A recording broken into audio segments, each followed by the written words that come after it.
Alors j'espère que vous vous êtes bien amusés, que vous avez trouvé plein d'idées, que vous avez construit un jeu autour du photolangage dont vous allez pouvoir vous servir plus tard quand vous serez en exercice sur le terrain. Donc comme on l'a vu dans la conception du jeu, et j'espère que vous avez commencé par là, donc le matériel nécessaire, l'objectif visé, la préparation, voilà un petit peu les premières choses, je l'espère en tout cas, les premières questions que vous vous êtes posées. Quel est mon objectif et de quoi j'ai besoin? Donc pour un photolangage, vous allez donc choisir des photos, choisir des images.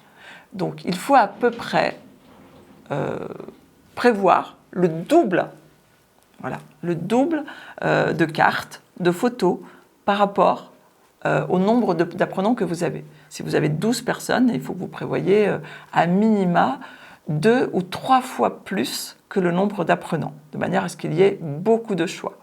Donc vous allez pouvoir déjà commencer par collecter en fait les photos.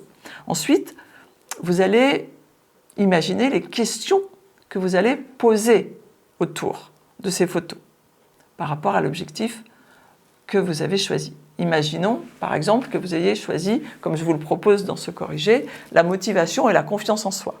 Eh bien, vous allez commencer par dire à l'apprenant, choisissez la photo qui vous motive le plus, ou alors celle qui représente le plus pour vous la motivation. D'accord? Donc, ça, c'est la préparation. Quel est mon objectif? Quel est le thème que je choisis? Je prépare mon matériel, je prépare mes questions. Ensuite, vous allez préparer comment je vais l'animer. D'accord? Donc, quand vous faites un jeu autour du photolangage, il y a plusieurs règles qu'il faut mettre en place. C'est la règle de confidentialité. Déjà, quand vous jouez dans un groupe, c'est un petit peu, vous savez, la phrase un peu passe-partout, tout ce qui se passe ici reste ici. Eh bien, c'est un peu ça, la confidentialité, lorsque vous mettez un groupe en train de jouer sur différentes thématiques.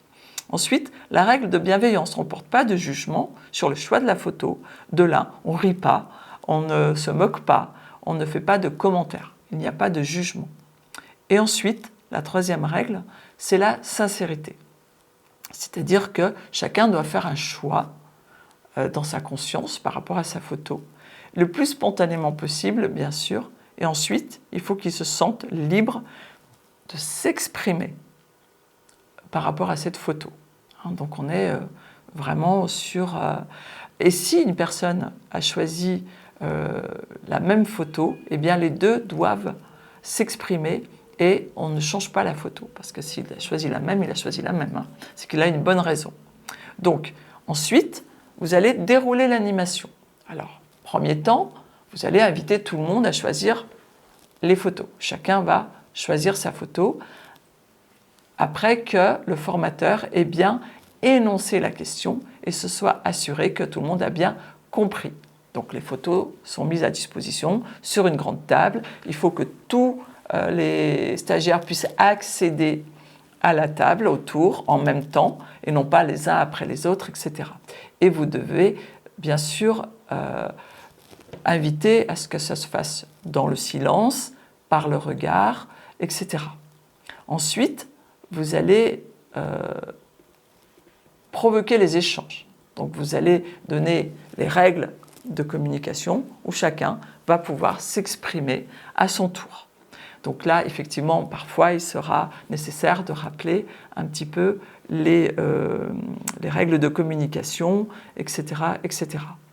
Voilà, et à la fin, eh bien, vous pourrez aussi faire le débriefing de fin de jeu, comme on l'a vu dans l'animation. Donc j'espère que ce jeu pédagogique, qui est le photolangage, qui est un jeu qui est très utilisé et qui est très simple à mettre en œuvre, ne serait-ce que par ses aspects matériels, qui sont peu coûteux. Et vous pouvez aussi vous trouver dans le commerce différents jeux de cartes que vous pouvez utiliser, puisque vous pouvez récupérer ensuite les cartes pour rejouer à d'autres occasions, dans d'autres situations. Et c'est des cartes que vous pouvez utiliser pour beaucoup de thèmes. Un même jeu, vous pouvez l'utiliser pour beaucoup de thèmes. Voilà, c'est un jeu qui est que vous pouvez aussi imaginer au travers de découpage. Vous pouvez très bien faire découper des photos dans des magazines, etc. Et chaque personne va venir avec ce qu'elle a découpé et parler de ce que ça peut lui inspirer par rapport au thème que vous avez proposé. Voilà, nous avons donc terminé de jouer via le photolangage et je vous invite à faire le QCM sur le dernier chapitre et je vous souhaite une très belle continuation dans votre parcours. À très bientôt.